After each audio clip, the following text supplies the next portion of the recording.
Eugen Richter was a German politician and journalist in Imperial Germany. He was one of the leading advocates of liberalism in the Prussian Diet and the German Reichstag. Career: son of a combat medic, Richter attended the gymnasium in his hometown of Düsseldorf. In 1856 he began to study law and economics, first at the University of Bonn, and later at the Berlin and Heidelberg. He obtained a law degree in 1859.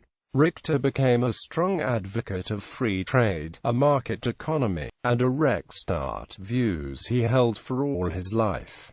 In 1859 he became a civil servant in the judiciary. He achieved some renown for his essay über die Freiheit des Schankgewerbes.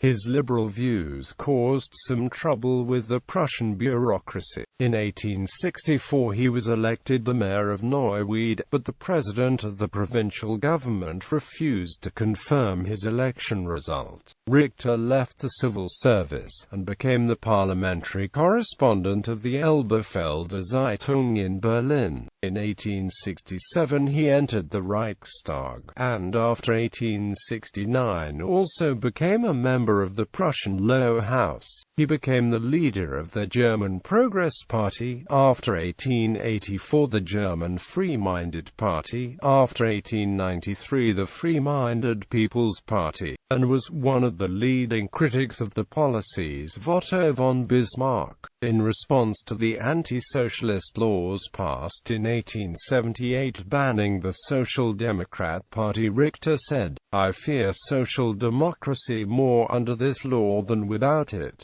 Responding to rumors that Bismarck was going to introduce a tobacco monopoly, Richter unsuccessfully sought to persuade the Reichstag to pass a resolution condemning such a monopoly as economically, financially, and politically unjustifiable. When Bismarck proposed a system of social insurance paid by the state, he denounced it as not socialistic, but communistic. From 1885 to 1904 he was the chief editor of the liberal newspaper Prussian Zeitung.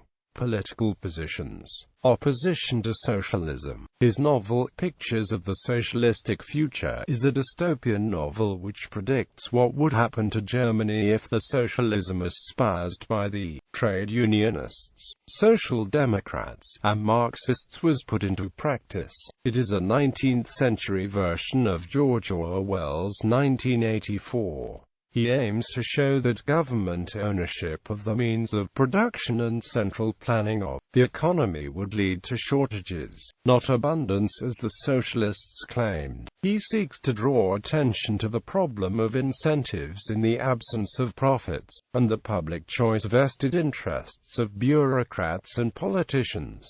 He also focuses on the connection between economic and political liberty, written in the form of a diary by a supporter of the socialist revolution who comes to see the horrors he has wrought. The narrator begins by applauding expropriation, the use of force to prevent emigration, and the reassignment of people to new tasks, all the while assuring doubters that paradise is just around the corner. At one point he asks rhetorically, "What is freedom of the press if the government owns all the presses? What is freedom of religion if the government owns all the houses of worship?" highlighting the abuse of power possible when these are owned by the state. Society, however, begins to deteriorate as shortages begin to occur. The wealth generated by capitalism declines, while the military and the police forces grow. Parallels with the real-life state of East Germany may be seen, particularly in the brutal measures to stop people from emigrating. Opposition to anti-Semitism. Anti-Semitism was prevalent in the 1870s in Germany, but when the historian Heinrich von Treitschke and the court preacher Adolf Stocker endorsed it in 1879, what had been a fringe phenomenon gained national attention.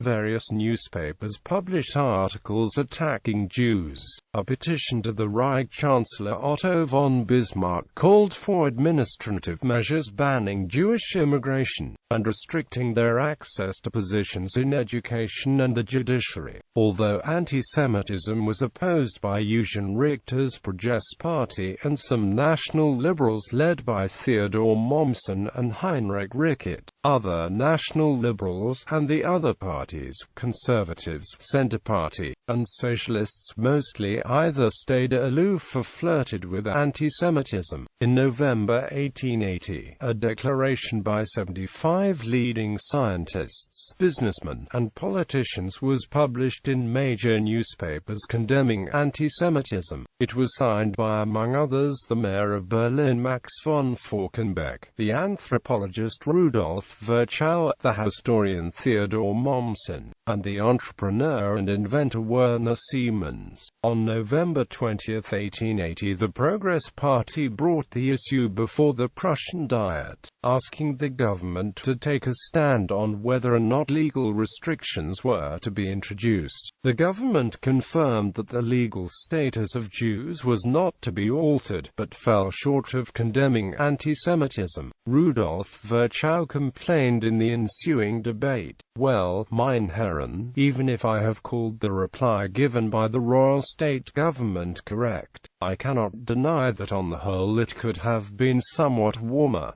It was correct, the cold down to the heart." While on the first day of the debate a consensus seemed to emerge against the anti-Semitic movement, on the second day, November 22, 1880, some politicians began to declare their anti-Semitism. In his speech, Eugen Richter predicted the eventual consequences of the anti-Semitic movement. "Mein Herren, the whole movement has by all means a similar character regarding its final goal, regarding its methods, as the socialist movement. That is what matters. The small gradual differences completely cede into the background. That is what is particularly insidious about the whole movement, that while the socialists only turn against the economically better off, here racial hatred is nourished. That is something the individual cannot alter and that can only be ended by either killing him or forcing him out of the country." He concluded his speech with the words, "Exactly to give the government the opportunity to speak its mind, how it stands on the matter, including the Reich Chancellor. That is why we have introduced this interpellation, and we are pleased about the success and wish that from now on throughout the country a sturdy reaction will crush this anti-Semitic movement, which truly does not confer honor and adornment on our country." Responding to an anti-Semitic meeting on December 17, 1880, the Progress Party invited all electors for the Prussian Diet to a meeting in the Reichshalle on January 12, 1881 to demonstrate that the citizens of Berlin did not support anti-Semitism. Eugen Richter delivered a speech before an audience of 2.500 electors, attacking anti-Semitic university students. And what do we see now as an outrageous phenomenon? Young people who have not lived a great time with a political consciousness like we have because they were still in 6th and 5th grade. Young people who have not yet proved what they are worth, force the way to the fore and dare to hurl at the Jewish cavaliers of the Iron Cross and at the fathers who have given the sons to Germany, that they do not belong to the German nation.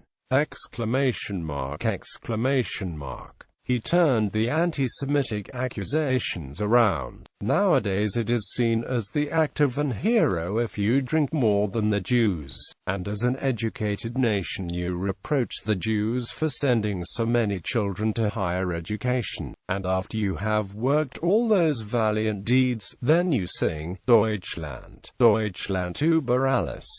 Truly, our friend Hoffmann von Fallersleben has been saved by kind fate from experiencing this abuse of his magnificent song, since that's something I admit openly. If this is supposed to be German, if this is supposed to be Christian, then I want to be anywhere else in the world but in Christian Germany. Already in February 1880, the German Crown Prince and latter Emperor Frederick III had called the anti-Semitic movement in a private conversation with the president of the Jewish Corporation of Berlin, Mayer Magnus, a disgrace for Germany. Eugen Richter referred to these words, which the Crown Prince confirmed 2 days later. "One day, it will not be the smallest leaf of laurel in the wreath of our Crown Prince that already at the first stirrings of this movement, something that our deceased colleague Wolfsheim overheard with his own ears and which has also been confirmed otherwise as trustworthy, he declared to the president of the Jewish Corporation of Berlin that this movement is a disgrace for the German nation. He rejected the claim that the anti-Semitic movement had grown from the ranks of craftsmen, workers, and businessmen. It confers honor on the German craftsmen, workers, and businessmen that this movement, which is supposed to be in their interest, did not arise from the circles, just like the corn tariff propaganda did not arise from peasant circles. It arose from young people who do not earn anything at all, but live out of the parents' pockets. Furthermore, from people who in positions of trust as officials obtain the salaries from the public coffers and often cannot have any idea of how a businessman sometimes feels who struggles to earn his daily bread and to pay the obligatory taxes. Such people who call themselves educated have put you baiting into action. Indeed, here it shows again that superior mental culture, if it is not aligned with a culture of the heart and true religiosity, not a religiosity that has God on its lips, but the devil in its heart, often only leads to nothing more than barbarity in a more refined form. In his concluding words, he called upon his audience, in this vein, let us also fight against the depravity of this movement in a league without party distinction, and let us feel united in this resolution, drawing on the New Year's address of the city councillors to the Kaiser and his reply, that only if all powers of national life, before which no distinction of denominations is justified, working peacefully together, can the welfare of the German Reich and her individual citizens prosper. On October 27, 1881, the Progress Party defeated the anti-Semitic Berliner Bewegung, winning all 6 seats for the capital, with Eugen Richter gaining 66% of the vote in the first round.